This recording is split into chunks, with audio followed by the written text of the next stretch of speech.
Hello there. So today we're starting a new series on the none other than Invincible.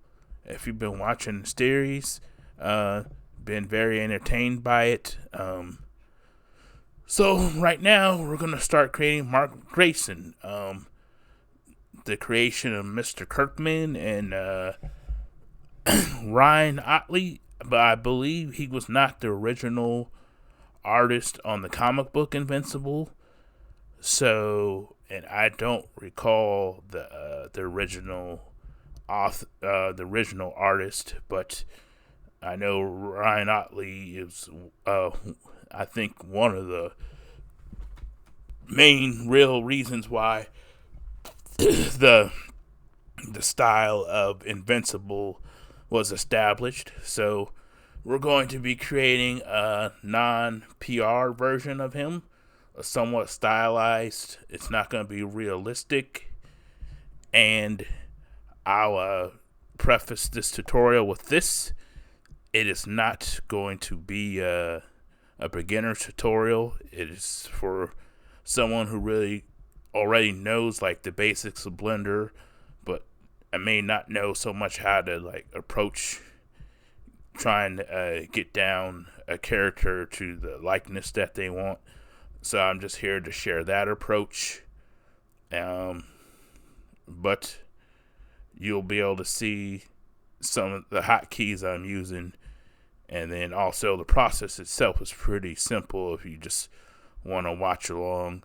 Like, so right now, for this first part, we're doing something a little bit different. We're starting with the lower body because I know a lot of tutorials people start with the upper body or even the head, but since I'm using like this reference, I believe like a kind of a mannequin model from like the Shane Olsen's 3D character workshop, either by him or one of his students. I'm going to like try to match it to these defined regions for these polygroups. Now you can see the ones with the different colors, kind of dividing up the different sections of the body and muscle groups. I think that works really well for the approach of creating a superhero. So we're going to be using that. And right now, you can see we're just trying to get that underwear shape that kind of like defines like the really fit, muscular superhero, or just anyone who's in that good condition. So that's all I'm trying to do right now. I didn't start with a cube. I started with a plane because I'm trying to just model it piece by piece, at least to begin with, before I start using the normal basic shapes. So it's just nice to be able to get this get the that underwear shape, the superwear underwear shape right to begin with. And you see I added a subsurface just to see how like it's gonna look more smoothed out. Even though you shouldn't understand that, you probably shouldn't model with a subsurface on, at least when you're trying to get in like the basic shapes, because it kind of gives you a false impression of things being smoothed out when they could be pinched, or like, or if you've like ever done a model and you switch and you were on subsurface and you switch back and you see everything looks all pinched up, and so just things like that, keeping things like that in mind is always important because subsurface kind of gives you a false impression that you're doing better than you are. The thing I've learned, if the model looks good and the with the subsurface turned off, then it's gonna look good, even better with the subsurface turned on. And sometimes, if you do a really good job, you hardly notice the difference between turning the subsurface on and off. So, but that's when you're like really hitting on all fours. So right now we're trying to get the buttocks, and it could be a bit of a struggle. You see me going back and forth with the sculpting move brush, and also suffering the effects of smoothing. If you don't have the clipping turns off, it separates the mesh, as you can see, and that can be troublesome to someone like me who I use smoothing, this kind of smoothing command a lot. I use the vertex smoothing command more than I use the sculpting smoothing command by far. So, just trying to get this shape down and trying to keep in mind the 3D-ness of it, since this one actually has the back view. So this is a great reference. It has the back view as well, so I can match it up against the front view, because like sometimes, like, those details in the back that you can't see, and you're like saying to yourself, how does this line up with what I'm doing in the front? Because the silhouette is the same, but like the details within the silhouette aren't always the same. So you see here, I'm using a cylinder. I just brought in a cylinder, and I made sure that the amount of vertices or the edge loops matches the amount of edge loops in the little underwear piece, because I'm going to bind those edge loops together.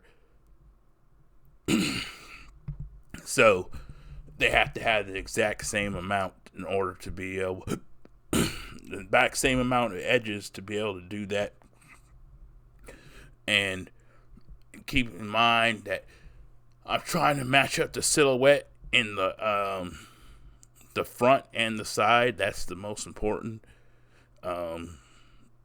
because of course the silhouette from the back is going to look almost the same for the legs. But we're doing that right now, and then I'm adding in some edge loops there for so when I start smoothing it up, it doesn't distort too much.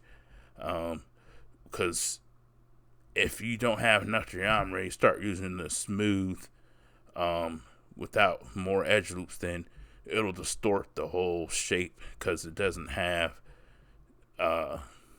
it's all there's no subdivisions to it. So it's going to distort the whole shape, if you understand.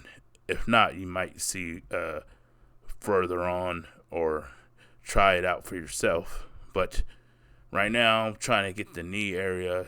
It's always good just to scale in the knee, that area, so because you almost always get that effect where the knee narrow, the upper thigh narrows going into the knee, and then widens out when it's going out into this part of the body right here, and with the ankle area. So it's always nice to narrow in the knee, and then so you can widen it out, and always it's how it is in real life, and then so it makes it look good for an aesthetically when you're doing it this way as well. I guess the only time you wouldn't really worry about that if you're doing a really stylized character, like a character with just, like, say his legs are just kind of like cones, or like a straight blocky mass basically like a big rectangular shape, then you might not worry so much about like trying to get these angles, like the curves in there. You might still worry about a little bit, but not as much. But you see here, like whenever I have to turn off the clipping, it gives me difficulty with the smoothing because it always splits the mesh. And sometimes that can work to your benefit if you get pinched up in the center. Then that can help if you're not clipping's not on, then you smooth the whole thing, because then it'll kind of like separate it out. But otherwise, it's undesirable. That's kind of the scenario I'm talking about, where you wanted to do that. It's kind of like a tactical way to address stuff getting pinched in the center, or like getting too bunched together is basically what I'm trying to say. And then that will help you separate it doing that. But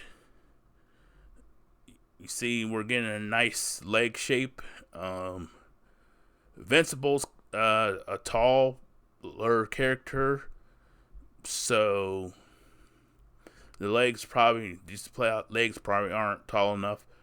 But once you get the overall shape, you can make them taller, and if you want.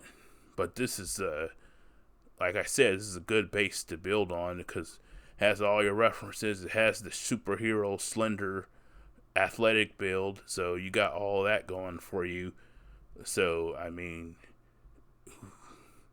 who's to say that Invincible's not, some version of Invincible's not built this way, So there's nothing wrong with using this at all. Right now, I'm making the feet. Like I said, I use a cube, and then I subdivide it a couple times, like 3-4 times, and then I do the scale Z on the one half, on the bottom half, and it gives me this nice straight like bottom of the feet that I can use, and also has a nice topology on it, so it all works out good that way. Only problem is trying to get it to match up from the front and the side, but I won't worry about that too much because we really don't need this like a great amount of detail in the foot area. So as long as I get it generally looking okay, then I'm fine with it. Because I mean, it's gonna look like a boot. It doesn't have to look like a super precise exact boot. It's going to look like a boot, so it's not something I'm worried about. And you see, I'm getting it to match up, and doing this, sometimes you have to like make the other main body vanished, so you can just work with the foot without anything getting in the way. And all I did was hide the main body with the H command, and so I just work with the foot. And then also, when you're connecting it, we're bridging the edge loops. It's sometimes like you'll see if the other part is too close, you might have to delete a part of that, so you get the like, see what I did there? I deleted that piece from the ankle, so that it's gonna get me closer to the shape I want for the side view, as you can see. And sometimes it does that too. It'll flip your normals and you don't want that, so you'll have to go and do what I'm doing now and go to normals and then flip, or you can do any of those 3 commands, whichever one does it for you. Not sometimes one of them doesn't work, and you have to use one of the other options. And the thing is, sometimes it appears to work, but it still gave you reverse normals. It clears out like that little darkened area, but you still have reverse normals, and you can tell if you go to an inflate brush and you start going over that air over the mesh, and it starts not like pushing in instead of inflating out, then that means you need to go redo it, the command, so the inflate brush inflates instead of pushing in. So that's just a little trick you learn over time. But as you can see, our bottom level of Invincible's not looking bad. Not looking bad at all. And it's looking good. And this is the end of part 1. Thank you. We'll be back.